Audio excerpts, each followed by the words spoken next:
Welcome to World Talk Brief.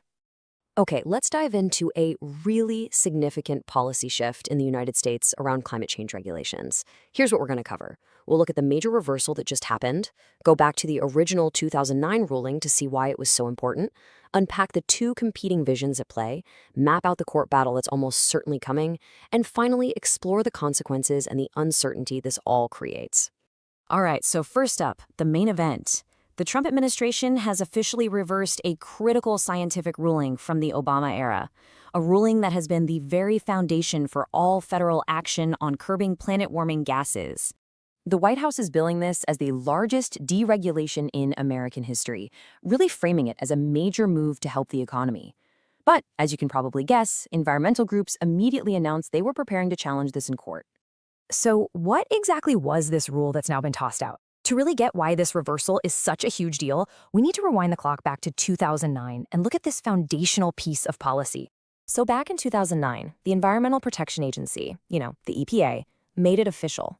They formally concluded that certain greenhouse gases are a threat to public health and welfare. Now, this wasn't just some academic paper. This finding created a legal obligation for the federal government to actually regulate these gases under the Clean Air Act.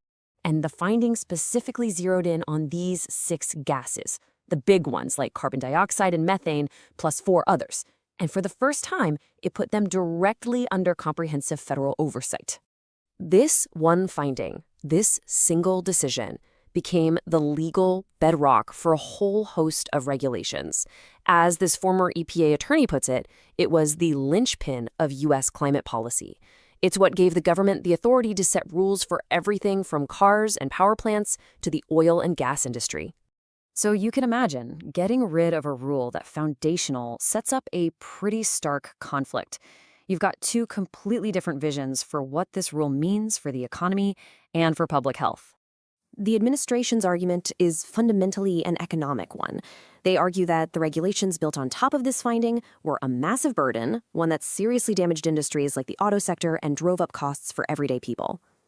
And to put a fine point on it, the White House said that this reversal would cut costs for car manufacturers by about $2,400 per vehicle.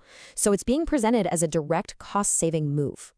But then you have the complete opposite take. Supporters of the original rule, including former President Obama, say this rollback is all about prioritizing industry profits over the well-being of the public and the crucial need to address climate change. So you have these two totally opposing narratives, right? One side is focused on the economic burden and cost savings. The other is focused on public health and climate safety. It's a fundamental clash of worldviews. And when you look at the numbers they're using, the difference is just staggering.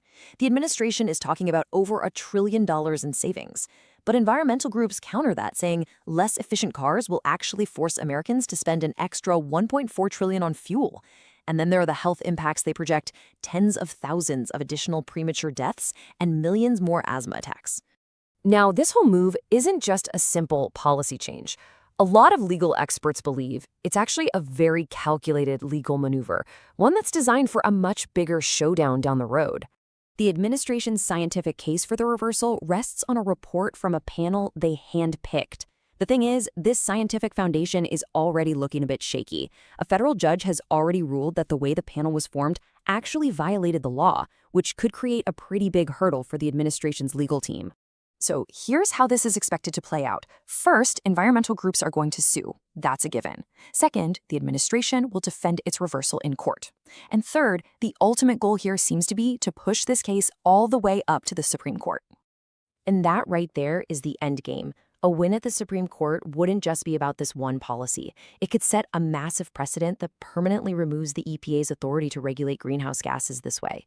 That would mean a future president couldn't just reinstate the rules. It would take a whole new act of Congress. So beyond the immediate climate impact and the legal fight, this decision creates a whole lot of uncertainty for industry, for the states, and for the entire legal landscape. Let's just take the auto industry. Yeah, in the short term, they get some regulatory relief. But in the long run, if they start building less fuel-efficient cars, they could really struggle to compete in the global market, where pretty much every other country is making their standards stricter, not weaker. But here's where it gets really interesting. There's a bit of an ironic twist here. It turns out that old 2009 finding was actually a pretty useful tool for the Trump administration in a different context. And now, That tool is gone. See, because the finding established federal authority over these gases, the administration used it to block states like California from passing their own stricter emissions laws. It also helped them shut down certain types of climate lawsuits. Well, by getting rid of it, they may have just inadvertently opened the floodgates for states and individuals to pursue their own regulations and lawsuits in state courts. And this leaves us with a huge central question moving forward. With that federal linchpin of climate regulation now gone, is the whole battle of environmental law about to fracture? Is the future going to be decided not in Washington, D.C., but in a patchwork of 50 different state-by-state fights? Subscribe to World Talk Brief for more clear, thoughtful explanations. World Talk Brief, news explained without the noise.